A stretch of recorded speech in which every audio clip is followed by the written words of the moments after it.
The global auto market is ruthless and high-paced. Alliances are quickly being formed in an industry that's changing fast. Fiat and Chrysler began merging back in 2009 in the depths of the financial crisis. Look at this. As it stands right now, you've got VW, Nissan and Toyota, the top three in terms of car sales globally. PSA, FCA sitting at the bottom end of the spectrum, but a stronger tie-up have since accelerated around them, and combined FCA and Peugeot would leave Ford and General Motors in the dust, and they will be right on the bumpers of Toyota, Nissan and Volkswagen, as you can see, coming in at fourth place. And we're talking about car sales combined of 8.7 million.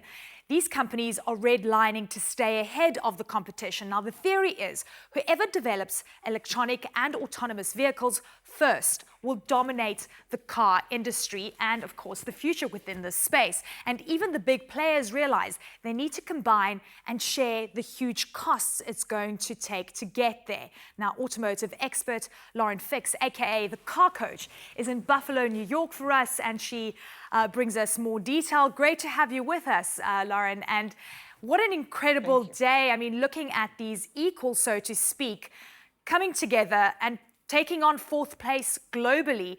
What do you think of this potential deal, and will they be able to combine to create more efficiencies within the companies? Well, we do know that John Elkann is going to be running the business. He's going to be CEO. We know that he wanted to get rid of FCA. It was sort of an anchor for him. When you had Fiat that was pretty successful, but then Chrysler, and you merge the companies together, the real sweet spot for FCA is Jeep and Ram trucks. They sell them well on a global basis. So merging together with someone else to help, as you said, displace some of the costs of some of the new technologies that are coming was really a wise idea. But trying to merge in with the French car company before with Renault and Mitsubishi and Nissan was obviously not going anywhere. The French government wanted too much, so therefore merging in with Peugeot or PSA was a very wise move. And they're going to be selling quite a few vehicles. We're looking at 8.7 billion vehicles expected to be sold globally. 8.7 million, right? Is that the number that we're looking at? 8.7 million, yes. Okay. So what I'm also curious about, I mean, you mentioned the French government, and I guess that's going to be the sticking point. Do you think that they're going to let this deal through? Because they want to protect jobs. They want to make sure that they've got, you know, their factories, manufacturing capabilities stay in the country. But yet we know that the head office would then move to the Netherlands.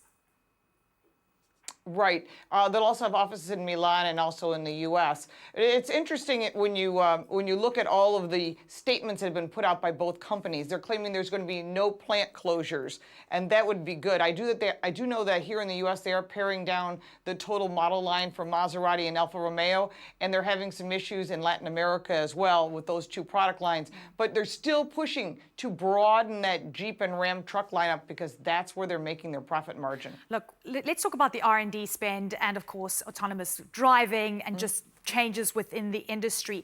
Who do you think is leading right now, and would a combined entity lead the way and you know, take the other big players on? Well, I think when you're trying to play against the other big players, you better be putting some product out in the marketplace. And some of the Chrysler product is getting old, and they needed new product. And to invest in new product and tooling really increases operating costs. But to partner in with Peugeot, who's been desperately looking for years to try and get some sort of dealer network, it's very expensive.